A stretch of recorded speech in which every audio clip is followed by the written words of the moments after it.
Oh, good morning mga katubs.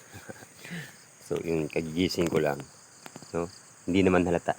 Hindi naman mahatang kagigising lang. Ooh. So, nandito pala ako sa lugar namin sa Sitio Inuman. Yan. Tingnan ang lugar na mga napakasimple, no? Makikita mo talaga yung buhay probinsya, no? Ganito ang buhay sa probinsya. Ano? Ano? Diba? Mga bahay, ganyan. Ito pala yung bahay ng pinsan ko. Dito ako nakituloy.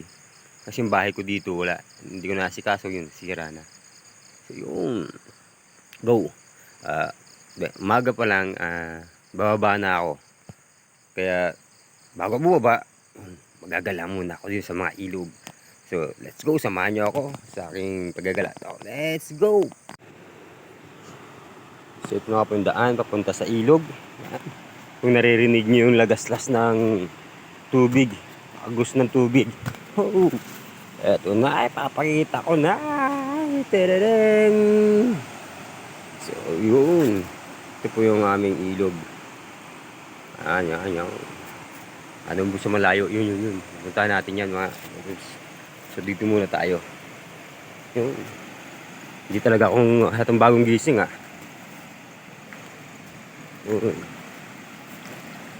ang lamig ng tubig. Mga tubs. Ay. Nakaka-relax mga tubs. Kapag nandito ka sa lugar nito, makikita mo talaga yung kalikasan, mga puno. Sa syudad mga tubs, di mo na makikita itong ganito. Wala kang makikita ng ganito ko. Yun. Yung mga kabatuhan. Napakaganda po. Napakaganda bato. Diba? Napakalilinis na bato. Kasi po mga tutubs, katatapos lang ng baha. Yan. Ang kagandahan dito pagkatapos ng baha. Yung mga bato na yan, napakalilinis. You know? Ito yung dala na ng mga kapag bumabagyo, mga bato na ito inaagos dito. Oh, wak.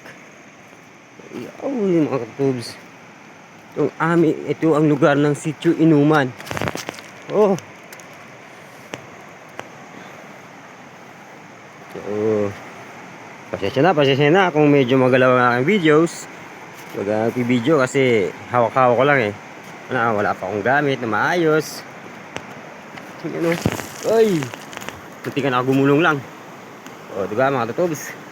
Napakaganda ng namin ang lugar ng Sitio Inuman mga katutubs.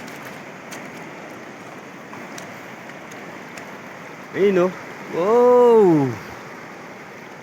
Pag nandito ka mga katutubs, mag-enjoy ka kasi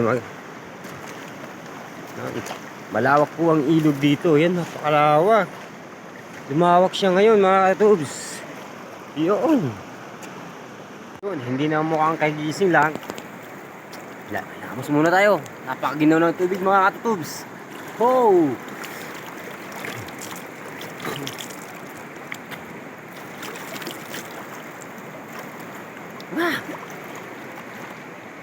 Yun.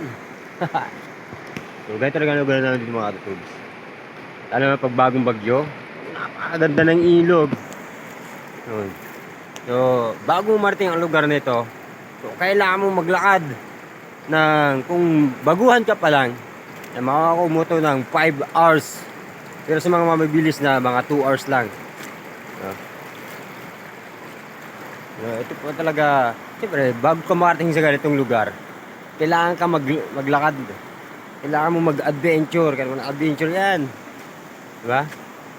Hindi ka tulad ng bayan, ng syudad na kailangan sumakay na lang para marating mo agad. Ito talaga, dito mo masusubukan kung hanggang saan ang pasensya mo. Pero pag narating mo naman to, sulit mga katubs ang pagod. Napaka-the best, napakaganda ng lugar. No?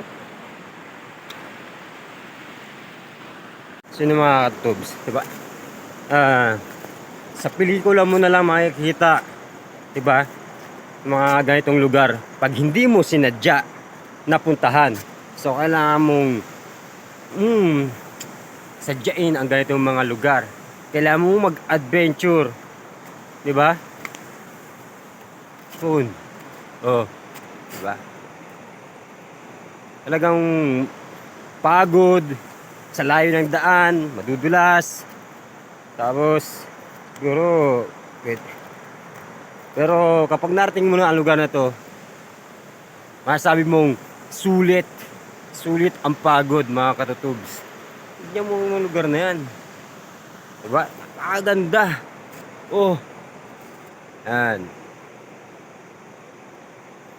So, ilang araw lang kasi ako dito. Eh, kaya hindi ko makuha ng lahat ng magagandang lugar, yung magagandang ilog dito. So, sa sunod na balik ko, baka yun. Makakapunta pa ako sa iba. Ayun, mga tutubs. Napaka peaceful. Peaceful ba? You know? So, maririnig mo lang yung mga lagaslas ng tubig. Oh. Kaya ito talaga yung binabalik-balikan ko dito, mga katutubs. Itong lugar na to. So, kahit malayo, sabi kong sulit kasi ang lugar nito ay malapit na sa aking puso, no? Kasi dito na ako lumaki, no? Nahubog dito ang aking pagkatao kung bakit yun, lagi akong mag-isa sa buhay. Kumbaga nasanay ako, diba? Sanay. Yan. So yun. So sa mga gusto po dyan na makarating dito, yun, so mag-message lang kayo sa akin. Yan, mga tutubs. Hindi ko malayo man ito. So napakalayo talaga, mga tutubs. Napakalayo. Mga 5 hours mula sa bayan. 5 hours na lakad. So okay naman yun. Medyo hindi ka nahirap doon. Kasi daan-daan lang naman. Pero pag narating mo na ito, sulit, mga katubs. Sulit. So, kung kayo pupunta dito, dapat mag-i-stay kayo ng mga 3 days. Yan, para makapag-relax kayo, mapagpahinga yung katawan nyo. Yan, para handa uli sa pagbaba. Adventure ba? Adventure! Wow! Diba? Yun!